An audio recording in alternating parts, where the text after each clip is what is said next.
why is it a problem for us to take pride in what we have? That's the question that I pose. So this morning, while riding through my predominantly African American neighborhood, what was brought to the forefront, or what, and while so much bothers me, why I am irked by so much, what was brought to the forefront and put me in deep thought is, why don't we take pride in our neighborhoods? Why don't we take pride in our surroundings the way that we're supposed to? So,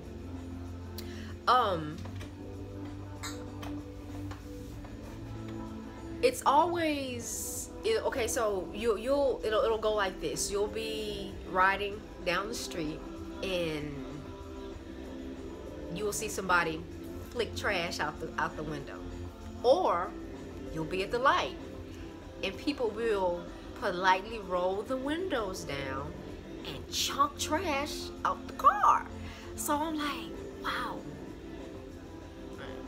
And littering has always been, to me, somewhat of an indication of somebody's character. It's like, if you don't care about where you live, if you don't care about your neighborhood, it's a lot.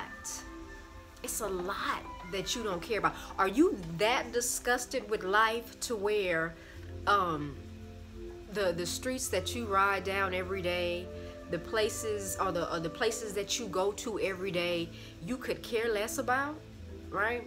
So what puzzles me and what put me into thought, and what I hope that we change soon is these lights.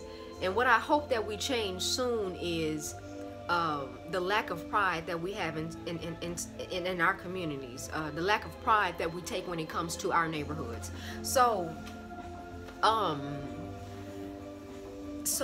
what I've noticed is we take pride in so many things. We take pride in so many of the wrong things. We'll take pride, and while it's nice to have a nice car, that's not necessarily you know, what you have to be taking pride in all the time. Because this is a scenario that I'll see. We'll pull up to a raggedy house in the hood with a nice car. Your car will cost more than your home, and you can have the money, and while your house doesn't necessarily have to cost more than your car, but we'll have the money to do repairs to our house. But instead of doing the repairs to our house, we will put that on the back burner, which is something that everybody's doing around us, which in total makes the entire neighborhood look, you know, look subpar.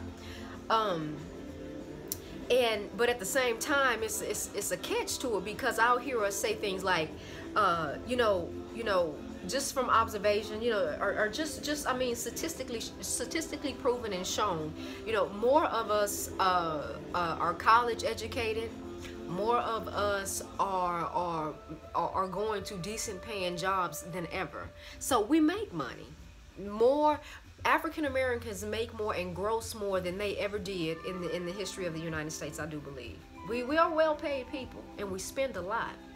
But one of the first things that we do once we graduate from college and we get that decent paying job, not one of the first things, because the first thing is probably get you a nice ride. Then the second thing, so it's the second thing that you do is you go and you move. You get you a spot, right?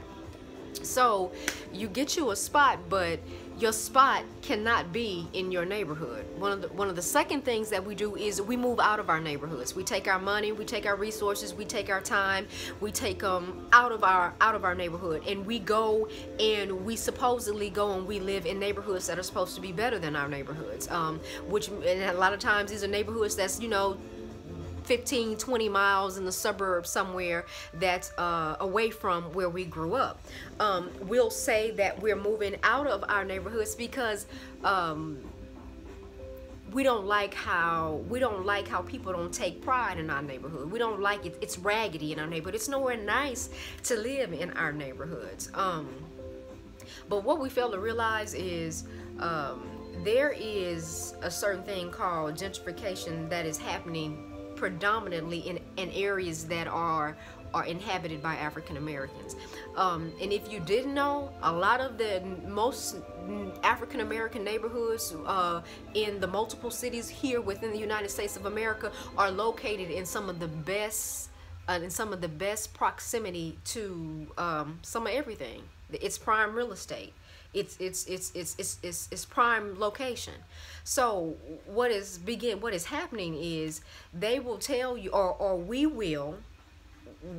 will say that our neighborhoods are subpar, it's raggedy, you know, you can't live amongst other black folk because you're in fear of them tearing your stuff up, stealing, you know, whoop-de-whoop, so on and so forth. And so we move out. But once we move out, they move in. It's gentrification. They move in and they take pride in your neighborhood, beautify it, and call it gentrification. When the only thing you needed to do is stay where you were, take pride in your own neighborhood. But instead, they tricked you and had you move on the outside, move on the outskirt, get you all the way out in Neverland, and then they move in up on your spot and say it's gentrification. And you know, lo and behold, now they're within close proximity to everything. They're now within the prime real estate. They're living on prime real estate. So yeah, what I hope we would do is start taking pride and realizing how much we do have. While I know it's been said and it's been a form of conditioning that we lack, African Americans in America, we lack so much. You know, we are on the bottom of the totem pole. Don't necessarily believe all the hype, because when you really look at it, when you really look at things, we have more than what we need. We have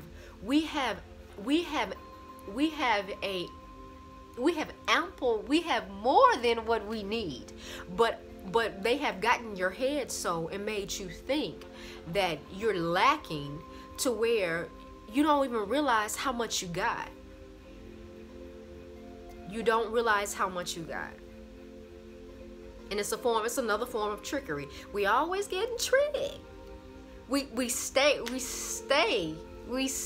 being fooled. I ponder this thing as well often. I truly do. Realize what you have. Take pride in what you have. Make the best of what you have. Because regardless of how little we think we have, us as African Americans in America, in the United States of America, there are people in other places that would love to be in the position of what we have. And it would love to be in the position in which we are. Realize who you are, realize what you have, and realize what you can take. And see, this is something I admire about not my daddy and my mama's generation, but my granny's generation. My granny and my grandfather's generation, they were good. They were good at understanding, at taking what little they had and making the best of it. And they grew it. You know, they took pride in what they have, because I guess they were so used to not having anything. Or I don't know if it was just having a sense of community that we new age African Americans have lost.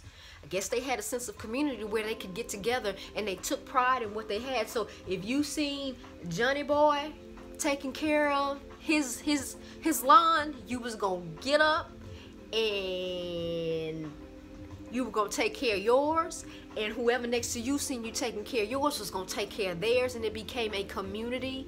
It became a real neighborhood. I really wish we would get back to that and take pride in what we have, and stop moving out to other people's neighborhoods, and stop putting our money and our resources into other people's neighborhood, and keep in other people's neighborhoods, and keep our money in our neighborhoods, and take pride in what we have. I really do. So that's my message. Until next time.